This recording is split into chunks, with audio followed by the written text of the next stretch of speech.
There's a question from Ms. Lea Salterio of the Philippine Star. Enquirer ba? Oo. Star na nga, di ba? Anyway, hello, good afternoon. Hi, Sir Dondon. You mentioned kanina about the budget. Did you really sit down already and talk about the budget for this to start shooting when?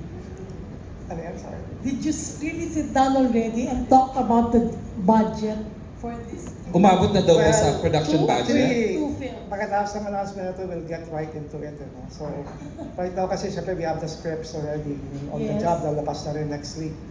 Bonifacio has a script already. So, mag-start na kami ng pre-prod. Pero budget-wise, syempre it's gonna be big.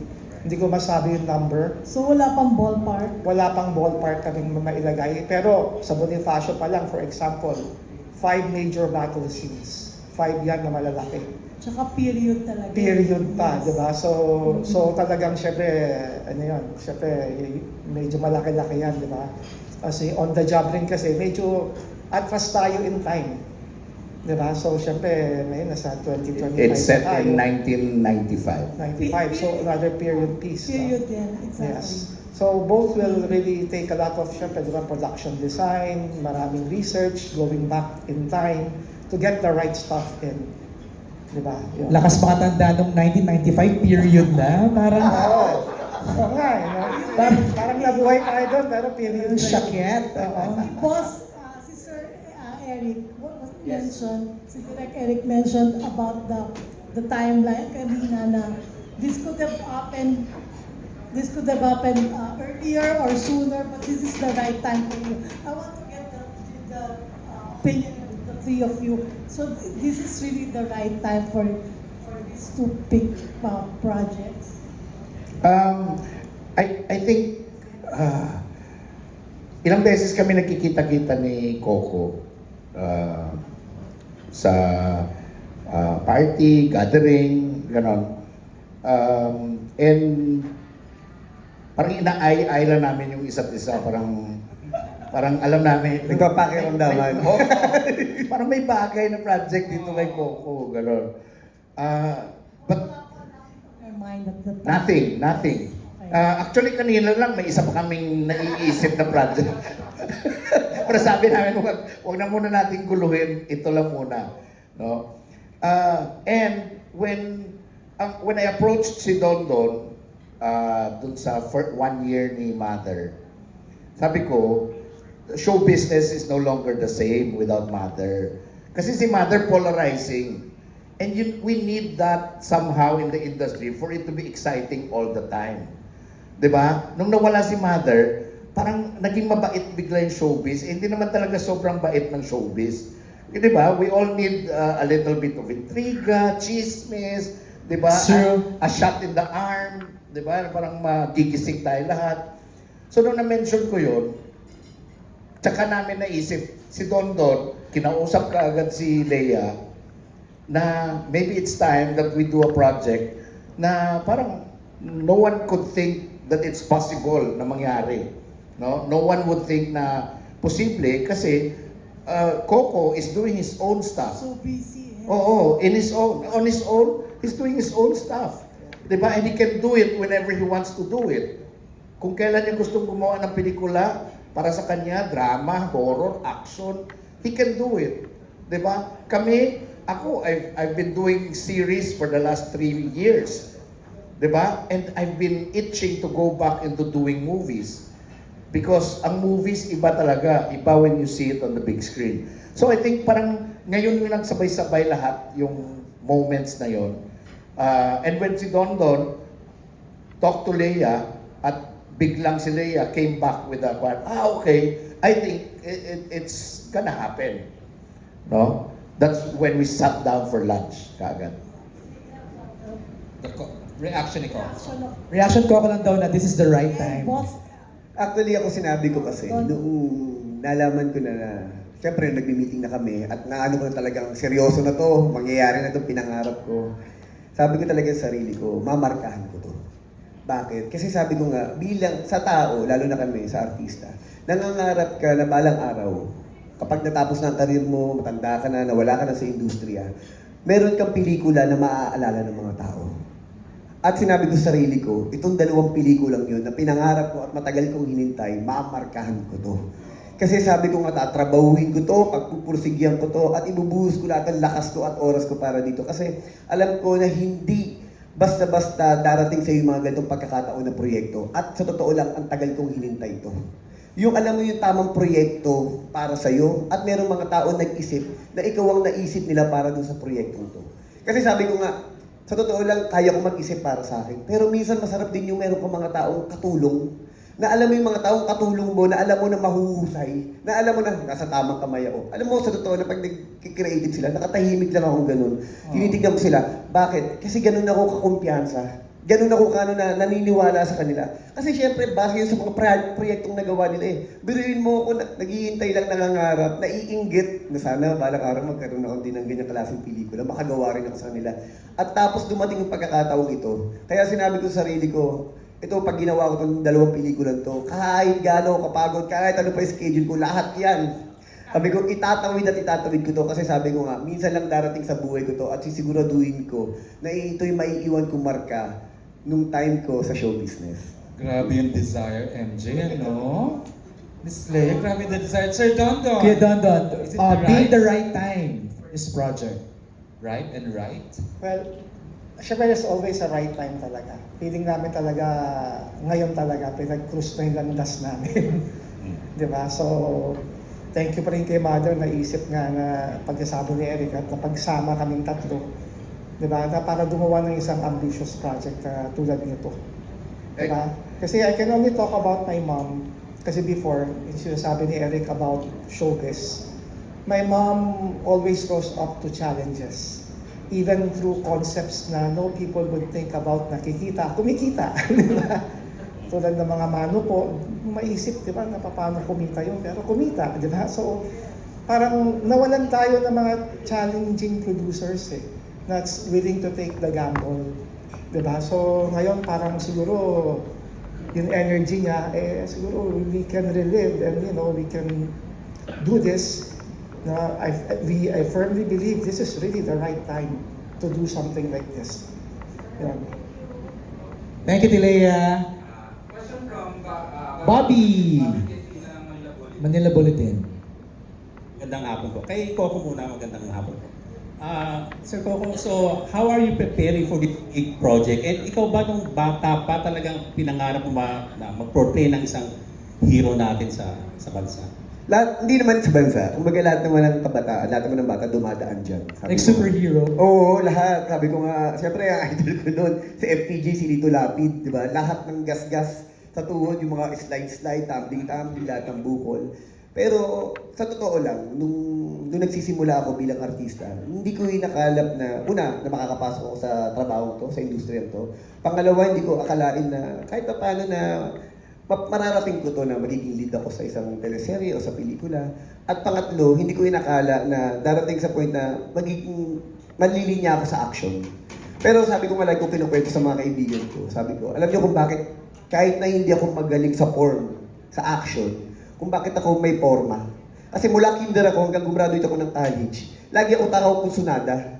Kasi dahil maliit ako, tapos siguro may itsura ng konti, lagi nang pinagtitripan. Wala naman akong ginawa, kundi siyempre lumaban, ipagtanggol yung sarili mo, pumalag.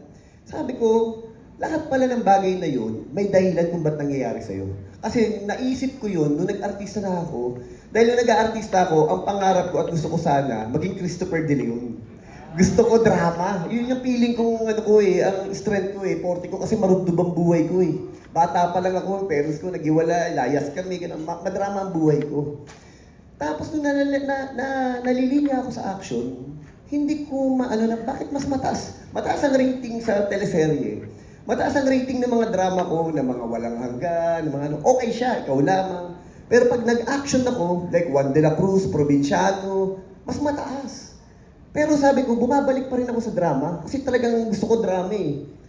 Pero sabi ko, bakit ko kukontrahin kung ang gusto sa akin ng mga tao, yung action? Kaya nga sabi ko nga, sa, ano lang to, kahit maliit ako, sabi ko, siguro nakikita sa akin ng tao yung representasyon ng Pilipino.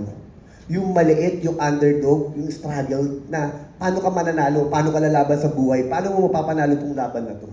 Kaya yun siguro yung pinagdadaanan ko sa araw-araw o sa, kahit ngayon sa buhay ko na parang wala naman akong ibang sikreto pag sinasabi ko nga.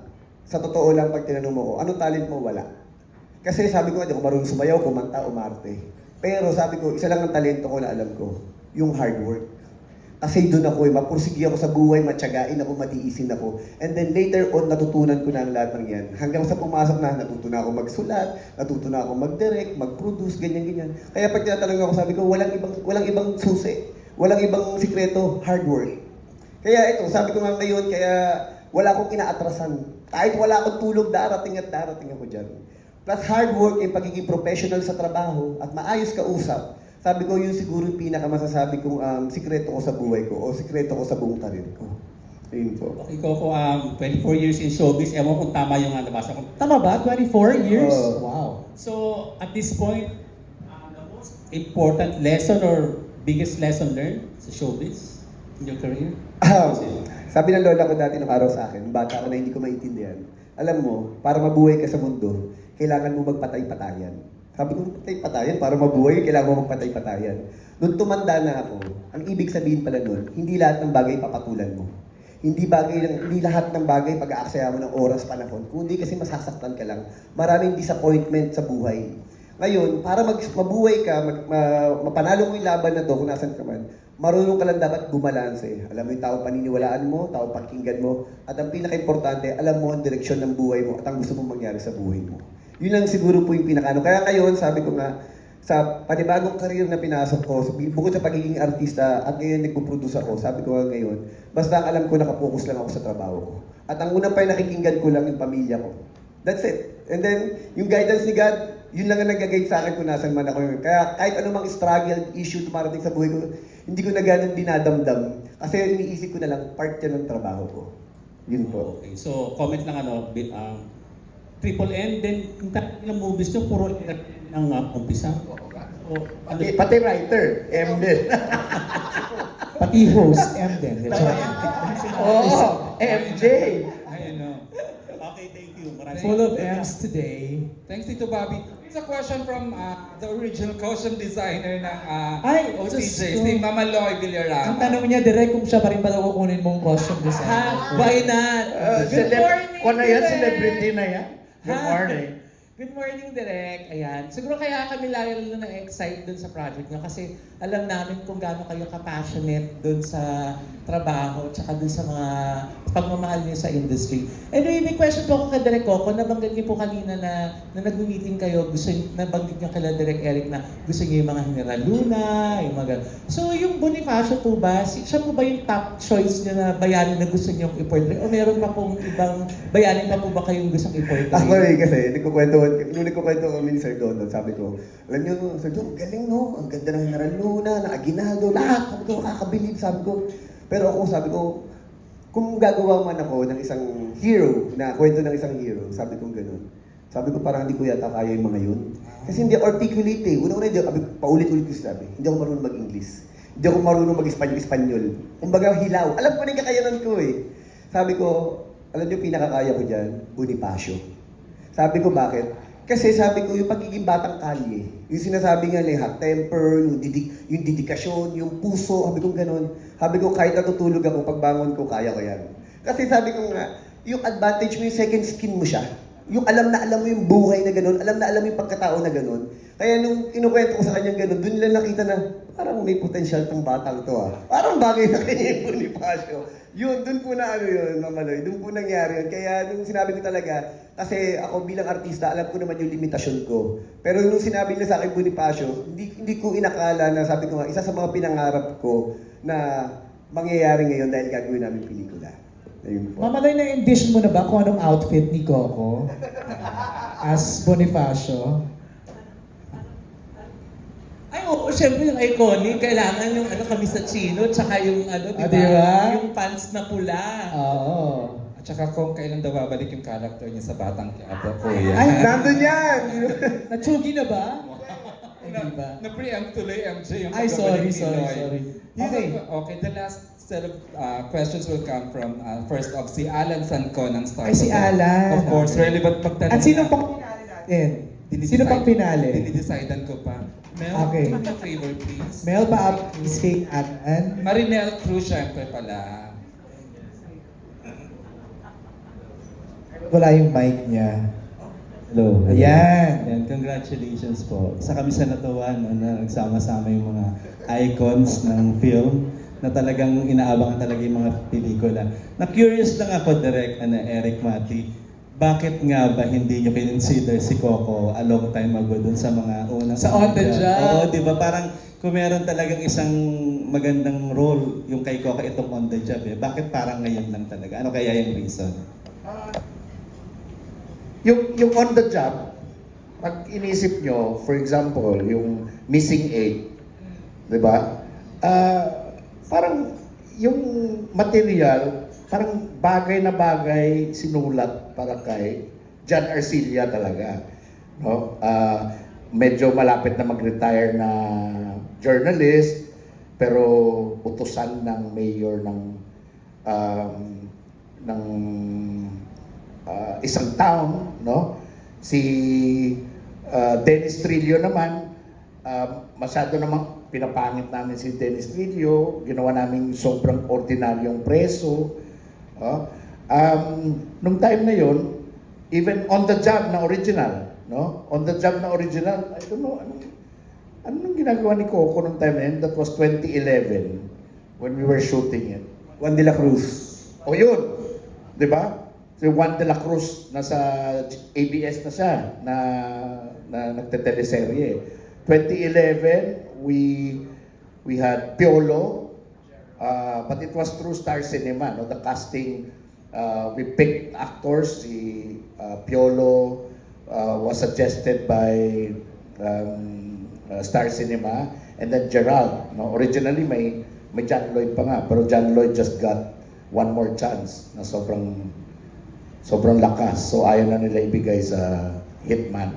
So hindi lang nagtutugma-tugma yung mga projects. But you must remember, if you look at kinakareer namin, lahat ng movies na ginagawa namin ni Don Don, we don't write generic characters kung sino man yung papasok na artista, kung sino lang. Talagang tinitailor fit namin doon sa artista na kukunin namin. Pinag-iisipan namin because in as much as ang artista gusto niya memorable yung gagawin niya, kami din ayaw naming malagay lang maisang tabi yung ginawa ng artista na yon. Mahirap mag-cast ng malaking artista. Hindi ganun kadali na pagbigyan ka ng malaking artista para gawin yung pelikulang gagawin namin. So, we owe it to them na bigyan sila ng role na parang memorable talaga para sa kanila.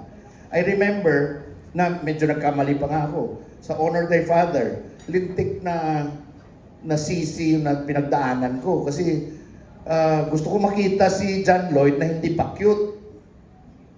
Kaya niya ginawa yun. Pero sobrang dark naman ang pelikula. So parang sabi nila, yan tuloy, hindi kumita yung sayang si John Lloyd. Sana yung nag-meet ka na lang halfway kay John Lloyd na parang nakita pa rin na cute siya. Ganon, no? But I feel na yun yung gusto ko makita kay John Lloyd na gawin at that time. No? So, with Coco, knowing his filmography, and I've seen most of his films, almost all, no? Napanood ko Kinatay, napanood ko lahat, even the ones on Netflix na ni-release in the last 2-3 years, napanood ko yun. Iniisip ko siyempre, what could Coco do in a movie na sa amin ni Don Don na hindi pa niya nagawa, but also memorable. Na parang tatatak, na parang naalala nyo yung movie ni Coco na ginawa nila Mati tsaka ni Monteverde. Iba, no? Iba yung role ni Coco doon. Ganda. Hindi pa niya nagagawa yun. Yun yung parang alaga na gusto namin sa artista. Kasi ayaw namin na parang kahit anong script, o yan, bagay, pwede ka naman dyan, lagyan ka lang namin bigote, lagyan ka namin mahabang buhok. Diba? We go out of our way to make sure that the character is something that na pwede nilang, that they can take a bite of, di ba? And enjoy nguyain, di ba? Yung role. Hindi lang yung parang appear sila doon araw-araw, hindi naman nila kailangan pag-isipan yung role. Mabubuo naman yung pelikula. We don't want to do that. Sa perspective ko naman, I mean, matagal na talaga namin gusto makatrabaho si Coco. Hindi lang namin talaga alam paano namin siya ma-approach properly. Kasi alam naman natin, di ba, sa utak din naman namin before, parang untouchable di ba? Kasi network star, di ba? I'm sure dire-diretso yung proyekto. So parang kailan tayo kaya makakasingit, di ba? So, ang kataon lang talaga na we tried. And that first try na kinausap ko si Leia, in just 2 days, bumalik na. Di ba? So, yun May lang blessing ni talaga. Mother yan eh. Feeling ko. Oo. May So, guidance ni Mother. So, syempre yung busy talaga di ba? Syempre knowing that, nakakala namin exclusive din siya. Di ba? We found out na hindi naman pala pagdating sa pelikula. So, Do you still remember the natuwa date? kami. Ha? Do you still remember the date? That's August, I think August, kailan ba yun si Mother? Alam ni Leia eh. Sometime in August. Sometime. August. Yeah, sometime in August lang. Couple of months back. Yeah, somewhere ganun. 5 yata, I think. Memorable. Alan. Second question ko for Coco. Yan, congratulations Coco. Yung, kasi parang ano, no, parang ikaw yung taong talagang napaka-busy as director, tapos yan, actor, di ba? Tapos ini-imagine namin kung gagawin mo itong dalawang pelikula na to, paano na yung schedule, di ba? Hindi naman sabay, Alan. I mean, di ba, movie pa din yan eh, di ba? It takes time para magbigay ng time. Parang kakabahan na ba kami na matatapos na rin ba yung Batang Quiapo para magawa mo to? Or talagang parang magta-time management ka para magawa mo at the same time yung Batang Quiapo at itong movie na to? Actually, ang Batang Quiapo kasi is MWF. Monday, Wednesday, Friday. Meron pa akong Tuesday, Thursday, Saturday, Sunday. Yung Tuesday and Thursday ko, para yun sa OTJ. Yung Saturday and Sunday ko, yun yung Bonifacio. Yes, binigyan ka na ng schedule, Alan. Hindi kasi alam mo sabi ko nga, kaya igagrab ko talaga to. Whatever it is, gagawin at gagawin ko, darating ako sa set. Kasi pinangarap ko to. At ang tagal kong hinintay. Hindi ko palalagpasin yung pagkakataon na to. Sabi ko nga, ganun ako eh, walang nakakapigil sa akin. Kasi sabi ko, pag may gusto kong ma-achieve na pangarap, gagawin mo ang lahat para makuha mo yun. At ngayon nangyayari to, kaya sabi ko nga, dati, sabi ko sa sarili ko, siyempre alam mo naman ang artista, di ba, minsan 5 years, 10 years. Ngayon ang pakiramdam ko, dati dumating ako sa point noon after Provinciano, sinabi ko talaga to, sabi ko sa Provinciano, alam ko, hindi na ako makakagawa ulit ng ganito kalaking project. Alam ko, hindi na ako makakagawa ng ganito ka-successful na project. Pero nung nangyari siya sa Batang Quiapo, sabi ko sa sarili ko, hindi. Nasa gitna pa lang ako ng karir ko. Ibig sabihin, meron pa akong pupuntahan. Tapos nung dumating ito, sabi ko, pero natupad ko yung pangarap ko sa Provinciano and ng Batang Quiapo, tapos bibigyan ako ng 2 ganito kagandang project. Ibig sabihin, nandun pa lang ako. Nag-i-start pa lang ako. Ngayon, nasa sa akin na yun kung uurong ako o lalaban ako. Ang decision ko, lalaban ako. Bakit? Tagal kong hinintay ito. Alam ko yung pakiramdam ng nasa baba. Alam ko yung pakiramdam ng wala. Ngayon na nandito ako, sabi ko hindi ko sasayangin yung pagkakataon na to. Kasi alam ko maraming pwedeng pinto ang magbukas sa akin.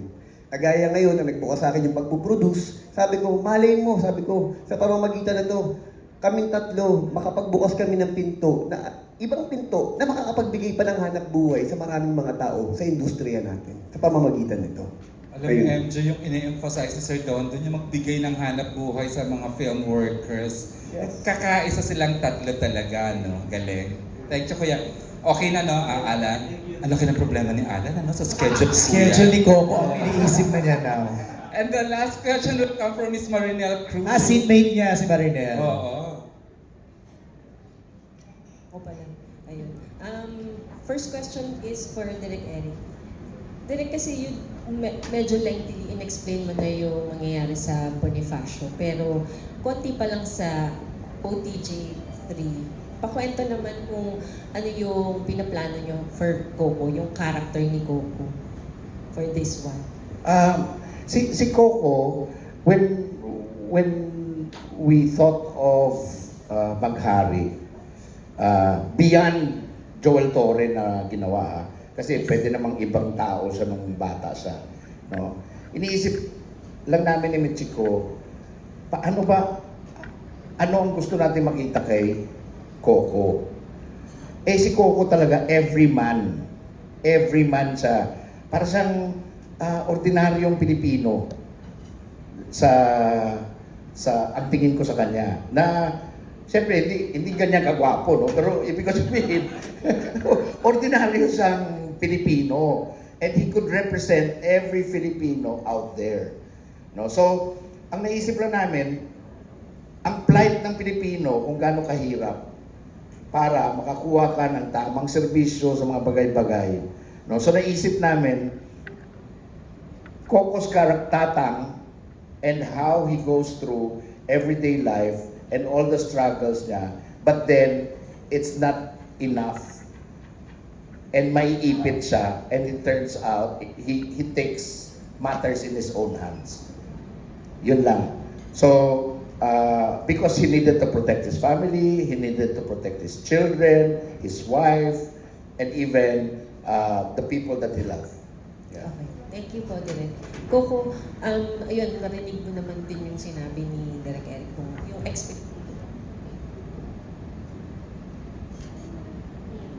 Sige lang po. expectations niya sa kung anong pwede mong gawin. So, tanong ko lang kung bakit nagustuhan mo na, kung bakit inaabangan mo na makatrabaho si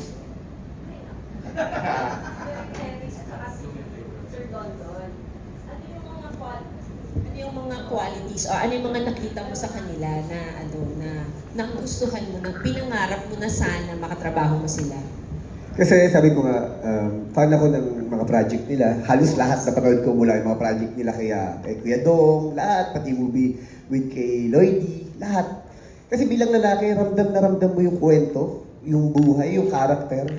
Na alam mo yung parang sabi ko nga, nire-represent nila yung totoong Pilipino, totoong Pinoy, yung kultura natin. Which is ganun din kasi yung pinagmulan ko eh. Diba? Kami nila direktante, kung sino yung mga tao, sino yung mga Pilipino. Na nakaka-relate ako. Na which is, sabi ko nga, yun yung gusto kong ipagmalaki.